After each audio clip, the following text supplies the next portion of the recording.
हमको ये जो ब्राह्मणों के द्वारा पहले हमें बांटने के लिए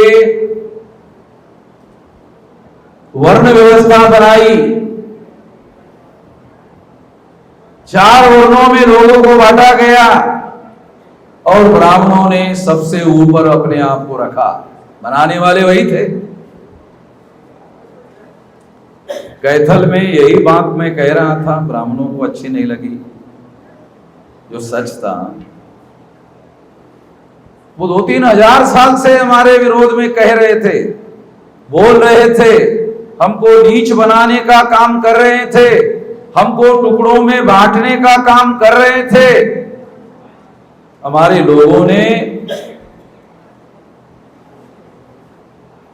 हजारों सालों से ये बात बर्दाश्त की। अभी हमारे लोग इस बात को जान रहे हैं, समझ रहे हैं और इसके बारे में बोल रहे हैं। बाबा साहब अम्बेडकर के द्वारा संविधान के आर्टिकल 19 में बोलने की आजादी दी गई है, संगठन बनाने की आजादी दी गई है। मनुस्मृति में हमें बोलने की आजादी नहीं थी, संविधान में बोलने की आजादी है।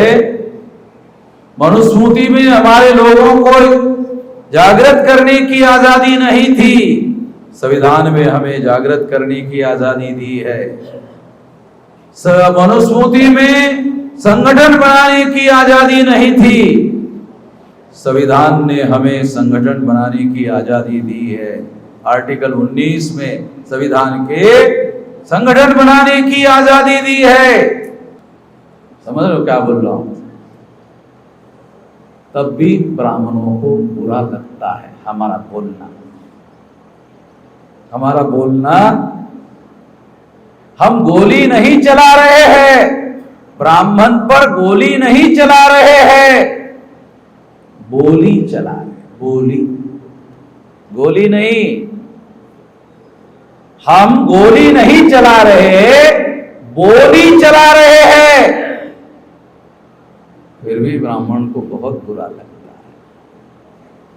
है। और कैथल में ब्राह्मण लोगों ने बुरा माना, हमारे नाम का मुर्दाबाद किया, कम मुर्दाबाद किया और थोड़ा ज्यादा करना चाहिए था। ब्राह्मण मेरा मैदान में आके विरोध नहीं कर रहे हैं, बहुत दुखी हुई इस बात से मैं।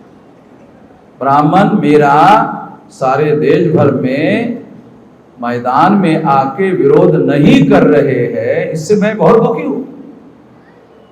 क्यों? अगर सारे देश भर में, मैं हरियाणा के ब्राह्मणों का बहुत आभारी हूं, बहुत धन्यवादी हूं, जो मैदान में आकर मेरा विरोध करने के लिए मैदान में आए। हमने उनका वीडियो बनाया, सारे देश भर में लोगों को बताया कि देखो ब्राह्मण हमारा विरोध कर रहे हैं, मगर हरियाणा के बाहर के ब्राह्मण विरोध नहीं कर रहे।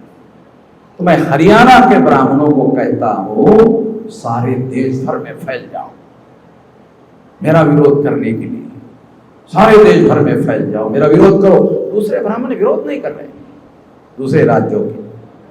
आप अच्छे ब्राह्मण हो मेरा विरोध करने वाले, जाओ सारे देश भर में फैल कर मेरा विरोध करो।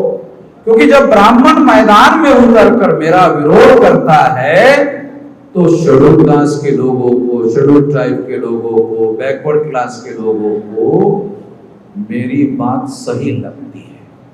मैं समझा रहा हूं 48 साल से समझा रहा हूं, मेरे लोगों को कम समझ में आता है। जब ब्राह्मण विरोध करता है तो मेरे को बहुत टेलीफोन आया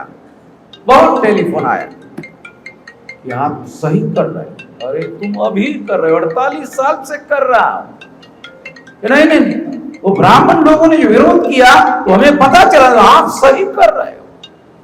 तो इसलिए मैं हरियाणा के ब्राह्मणों को कह रहा हूं, तुम बहुत अच्छे ब्राह्मण,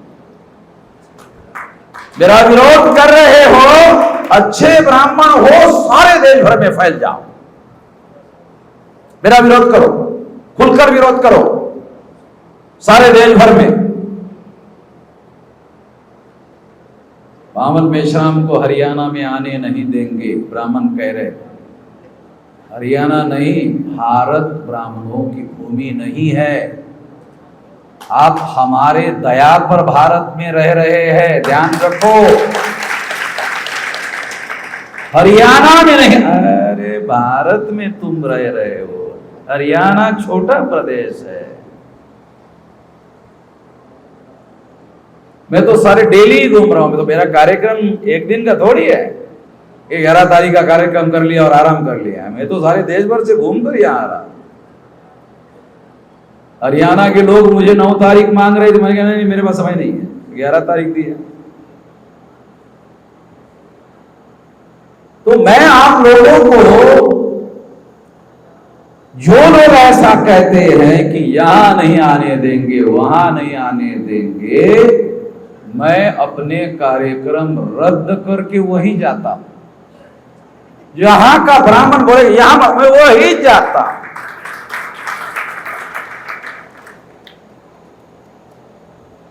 और ये टेस्ट करता हूं उसकी कितनी औकात है,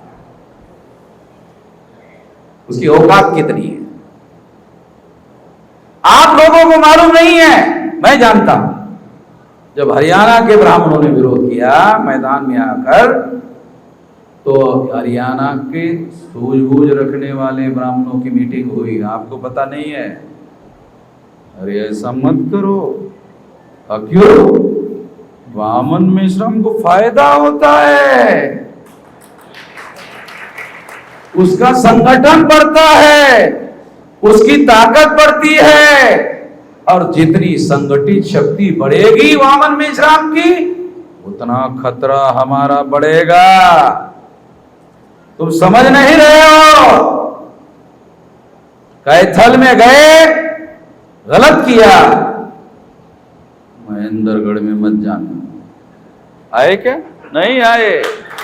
आपको पता नहीं है। सूझबूझ रखने वाले ब्राह्मणों ने मीटिंग की और उनको समझाया। अरे ये तो हमें समझ में नहीं आ रहा था। विरोध मत करो। कम लोगों में वामन मेश्राम की बात जाएगी।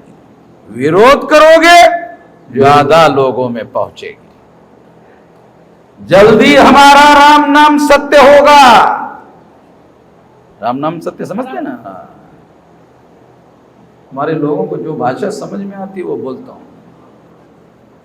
ब्राह्मणों ने जब आजादी का आंदोलन चलाया तो लोगों को कहते थे ब्राह्मण बुरे। क्या कहते थे? ब्राह्मण। अंग्रेजों को कहते थे अंग्रेज बुरे। तो लोग पूछते थे कैसे? कि इन्होंने हमारे लोगों को बांटा। ये कैसे बांटा? हिंदू मुसलमान में 2 टुकड़े किया। ब्राह्मणों ने हमारे लोगों को, तमाम भारत के लोगों को कहा अंग्रेज बुरे हैं। उन्होंने 2 टुकड़ों में बांटा। मैं बता रहा हूं, ब्राह्मणों ने 1703 टुकड़ों में शेड्यूल कास्ट को बांटा, 801 टुकड़ों में आदिवासियों को बांटा, 3743 जाति के टुकड़ों में पिछड़े वर्ग को बांटा। तीनों को मिलाकर 6247 जाति के टुकड़ों में बांटा। इसको 2 से भागाकार कर लो तो 3123 गुना ब्राह्मण अंग्रेजों से खतरनाक लोग है।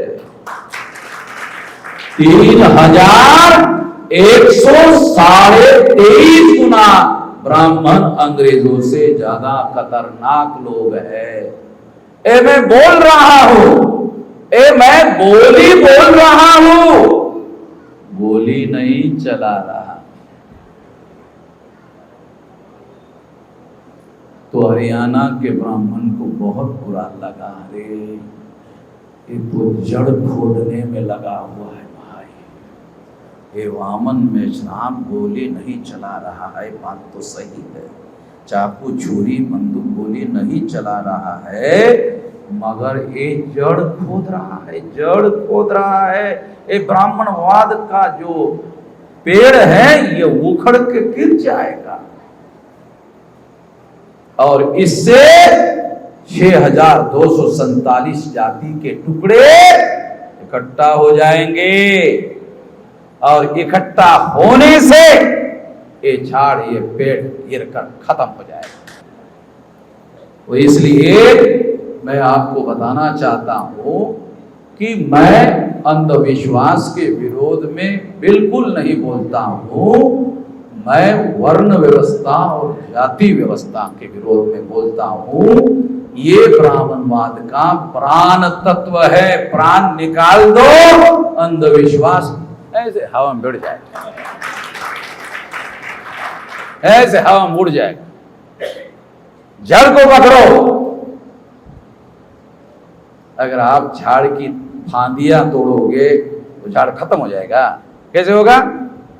झाड़ में ताकत होती है, अगले बरसात में और 2-4 फरदोड़े फांदियां आती है, झाड़ साला वैसे खड़ा रहता है। ये ब्राह्मणवाद की जड़ है वर्ण व्यवस्था और जाति व्यवस्था। उसको अगर खत्म कर दोगे ये पूरा झाड़ उखड़ के खत्म हो जाएगा।